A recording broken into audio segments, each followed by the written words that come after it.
Manusia, hamba Allah dalam keseharian dan interaksi sosialnya, sulit terlepas dari aspek ekonomi dengan berbagai macam motivasinya. Aktivitas perpindahan kepemilikan harta hampir setiap hari terjadi. Perbendaharaan rezeki yang telah diterima dan diusahakan dengan jalan yang baik ataupun sebaliknya, sebagian dapat dinikmati dan disyukuri selama hidup. Baik itu rezeki berupa perbendaharaan, valuta bernilai di bank-bank, ataupun kendaraan yang berharga. Namun ketika pada saatnya, seseorang akan meninggalkan itu semua untuk orang yang hidup. Ketika tidak ada kepastian aturan yang melindungi harta tersebut, boleh jadi orang yang hidup sesudahnya akan berdebat, memperebutkan, bahkan dapat menimbulkan permusuhan. Allah Subhanahu wa taala melalui lisan Rasulullah sallallahu alaihi wasallam telah mempersiapkan seperangkat pengetahuan untuk memandu manusia mengurusi harta yang ditinggalkan itu agar dapat berdaya manfaat, bernilai keadilan dan kemaslahatan untuk umat manusia. Itulah ilmu faraid.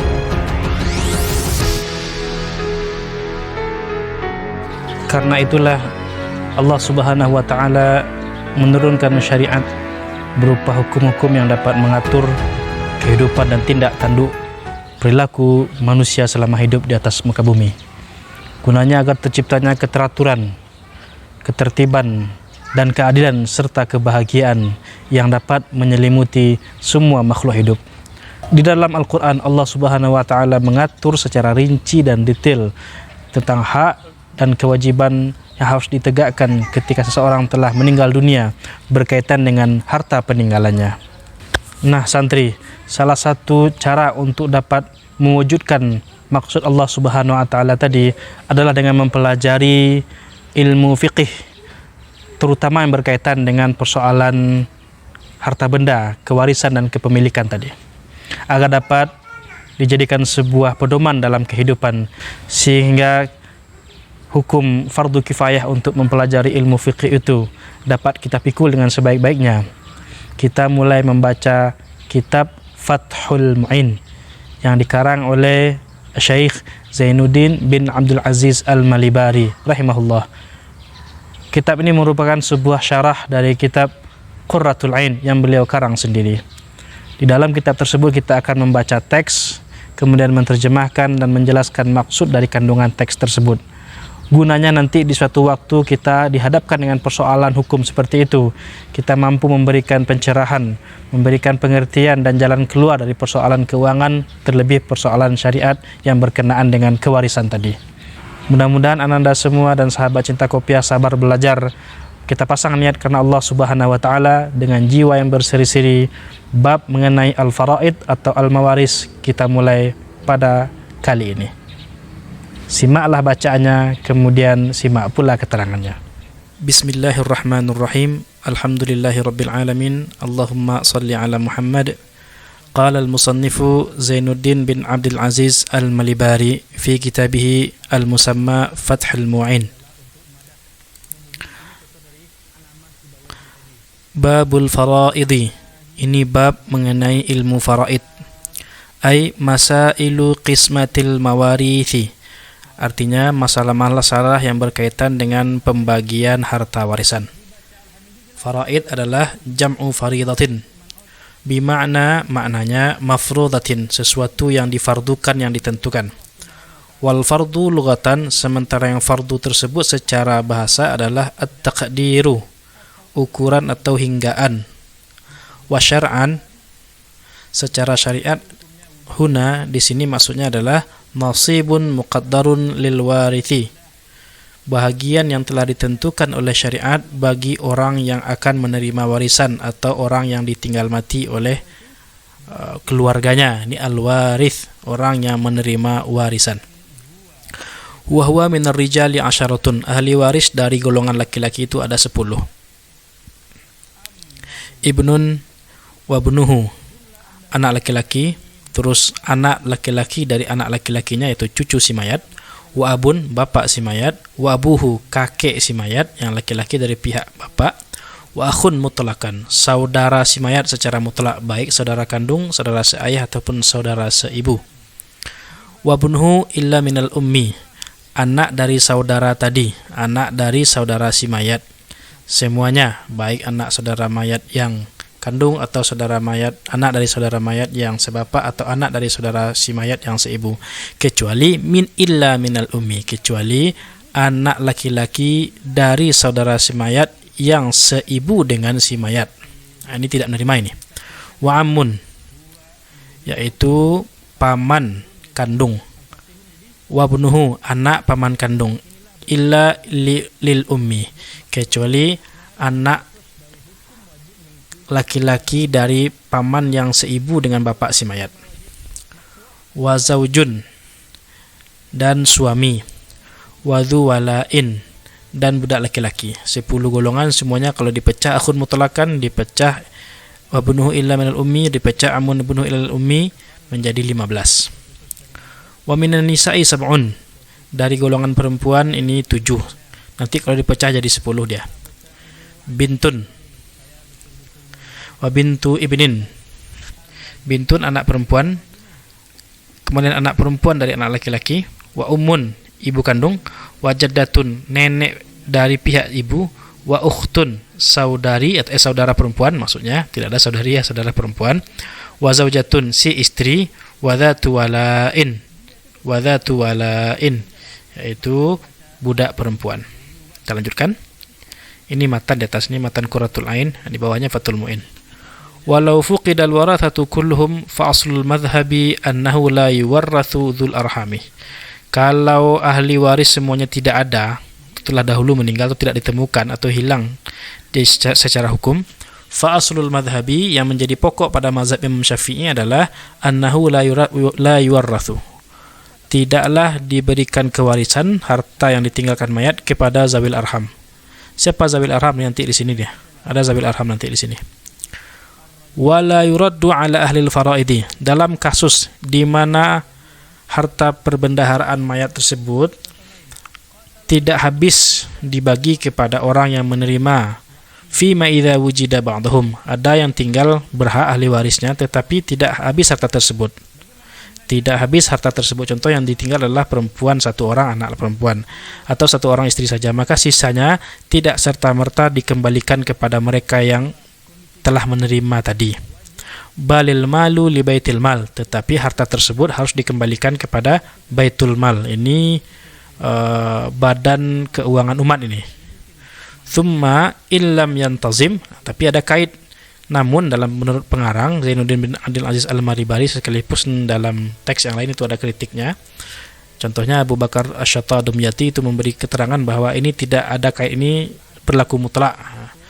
Illam yantazim, kalau baitul mal tersebut tidak teratur, tidak termanajemen dengan rapi, rudda ma faddala anhum alaihim, harta yang tidak jadi dikembalikan tadi kembalikan kepada mereka, yaitu ahli waris yang tidak menghabiskan semua harta yang ditinggalkan si mayat.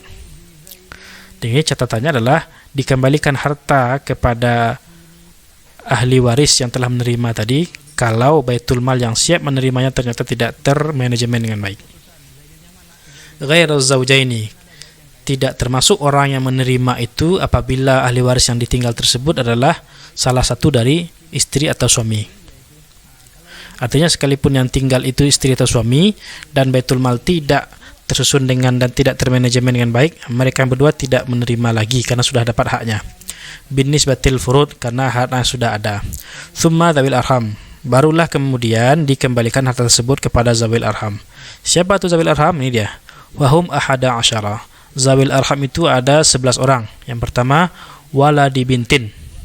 Waladi bintin, anak laki-laki dari anak perempuan. Jadi si mayat punya anak perempuan tersebut punya anak laki-laki, cucu si mayat dari jalur anak perempuan. Wa ukhtin, saudara perempuan. Wa bintu akhin, anak perempuan dari saudara laki-laki.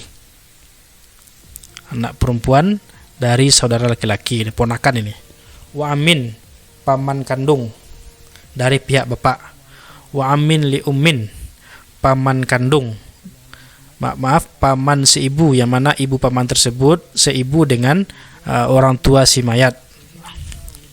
wa khalun, paman dari pihak ibu, wa khalatun, bibi dari pihak ibu, wa ammatun, bibi dari pihak bapak, wa abu ummin, bapak kandung dari ibu, ini kakek dari pihak ibu ini, wa ummu abi ummin, ibu dari bapak, wa ummu abi ummin, ibu dari bapaknya ibu. Jadi kakek generasi kedua itu. Wa waladu akhin li ummin, anak laki-laki dari saudara seibu dengan si mayat. Itu semuanya yang 11 zawil arham. Baru mereka berhak menerima warisan atau harta yang ditinggal mati oleh si mayat ketika ashabul furud atau orang-orang yang mendapatkan hak tidak sanggup menghabiskan dari bagiannya. Tersisa juga dia. Dengan catatan Baitul Mal tidak siap menerima uang di manajemen dengan baik. Al-furudul muqaddaratu fi kitabillahi ta'ala sittatun. Al-furudul muqaddaratu fi kitabillahi ta'ala sittatun. Bahagian-bahagian atau kadar-kadar yang telah ditentukan dalam Al-Quran sendiri secara tegas oleh Allah Subhanahu Wa Taala ada 6 kadar, 6 pembagian. Yang pertama thuluthani, 2/3. Nanti ada ketentuan yang dapat 2/3 siapa dan dalam kondisi apa. Ingat, 2/3 siapa dan dalam kondisi apa. Kemudian nisfun, setengah, siapa yang mendapatkan setengah dan dalam kondisi apa. Warubu'un, 1/4, siapa saja yang berhak mendapatkan 1/4 dan kapan keadaannya. Kemudian thumunun, 1/8, siapa yang berhak dapat 1/8 dan kapan keadaannya. Wa thuluthun, 1/3, siapa yang berhak dapat 1/3 dan kapan keadaannya. Wa sudusun, dan 1/6, siapa saja yang dapat 1/6 dan kapan keadaan dia mendapatkan 1/6. Ini pendekatan pertama. Ada pula pendekatan yang lainnya, contohnya bapak dapat berapa kesempatan, anak laki-laki dapat berapa kesempatan, dapat berapa peluang. Ini berdasarkan ashabul irthi. Begitulah bacaan sementara, nanti diterangkan di papan tulis. Nah, itu tadi bacaan dari teks kitab Fathul Mu'in Syarah Qurratul Ain yang ditulis oleh Al-Allamah Zainuddin bin Abdul Aziz Al-Malibari. Simpulannya begini. Ini baru paragraf pertama dan kedua tadi yang dibaca. Mungkin dalam kitab anak-anak ustaz dan kitab para santri dan kitab para pencinta kopiah, kitabnya tidak pakai paragraf alias kitab kuning. Yang tadi kitab putih ya, gitu. Ilmu faraid dalam perkenalan kita ini saya bagi pembahasan kepada 4. Yang pertama masyru'iyah, alasan pensyariatannya atau landasan teorinya. Kemudian hukum ta'allumihi itu bagaimana hukum mempelajari ilmu faraid. Pembahasan ketiga yaitu al-mustalah, istilah-istilah khusus dalam ilmu faraid yang sebenarnya banyak sekali, tapi diambil yang penting-penting saja karena baru awalan, baru paragraf pertama tadi. Kemudian al-furud al-muqaddarah, bagian-bagian yang telah ditetapkan dan ditentukan Allah Subhanahu wa taala. Yang pertama mengenai masyru'iyah, pensyariatannya. Allah Subhanahu wa taala sendiri secara detail dan rinci dalam surah An-Nisa menuliskan dan menyebutkannya. Para santri dan sahabat cinta kopiah, di antaranya Allah Subhanahu wa taala berfirman, a'udzubillahi minasyaitonir rajim, yusikumullahu fi auladikum lidzakari mithlu hadzil unsayaini.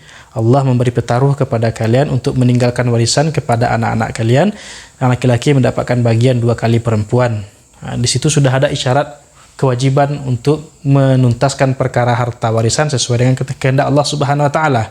Lalu Rasulullah SAW juga bersabda dari Ani bin Abbas radhiyallahu anhuma, dari Abdullah bin Abbas, semoga Allah meridhai keduanya, yaitu Abdullah dan bapaknya Abbas.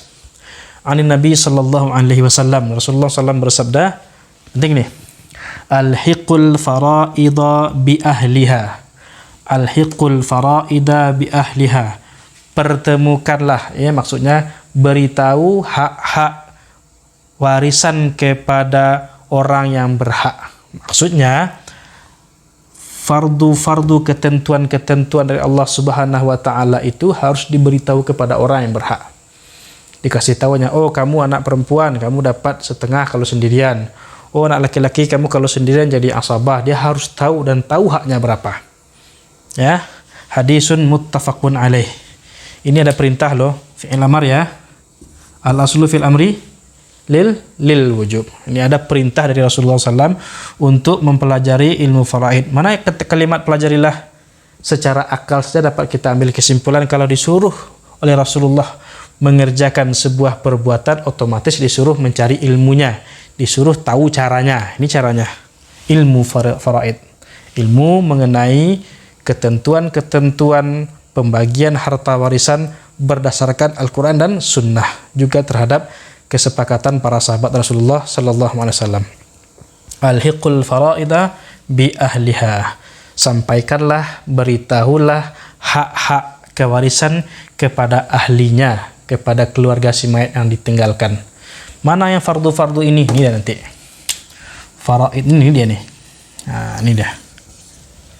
Oke. Pembahasan kedua, hukumu ta'allumihi. Bagaimana hukum mempelajari ilmu faraid atau ilmu mawaris atau ilmu cara pembagian warisan? Hukumnya fardu kifayah. Apa sih maksud fardu kifayah? Kalau kita sempat mengerjakannya, kenapa harus menunggu orang lain yang mengerjakannya supaya kita gugur kewajiban mempelajari ini? Harusnya diambil ke kita dulu, bahwa kita yang punya beban dan tanggung jawab sebagai penuntut ilmu syar'i, sebagai penuntut ilmu agama, wajib bagi dirinya mempelajari ilmu faraid, tetapi bagi seluruh umat menjadi fardu kifayah.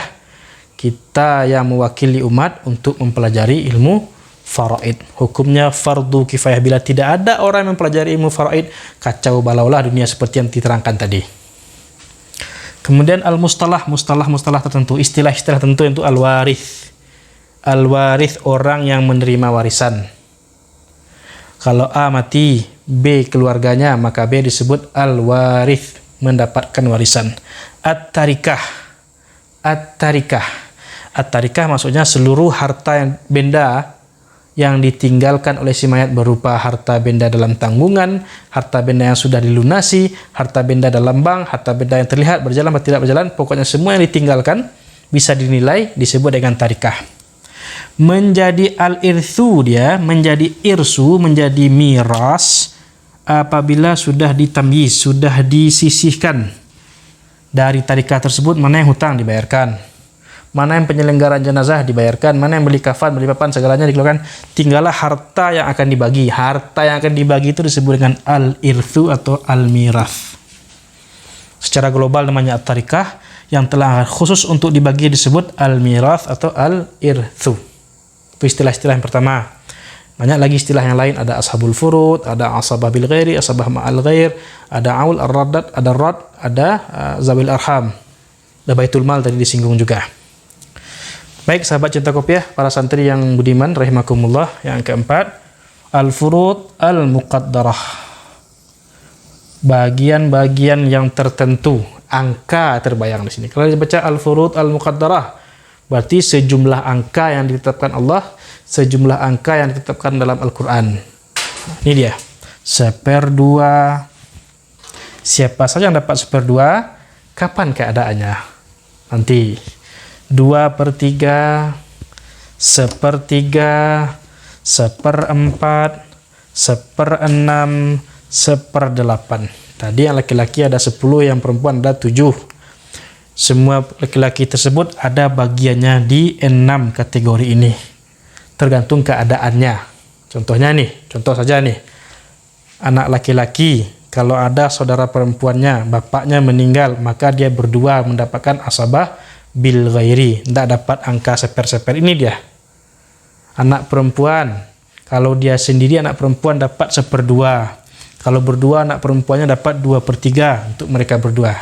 Jadi satu orang al-warith mempunyai beberapa kemungkinan untuk mendapatkan al-furud al-muqaddarah.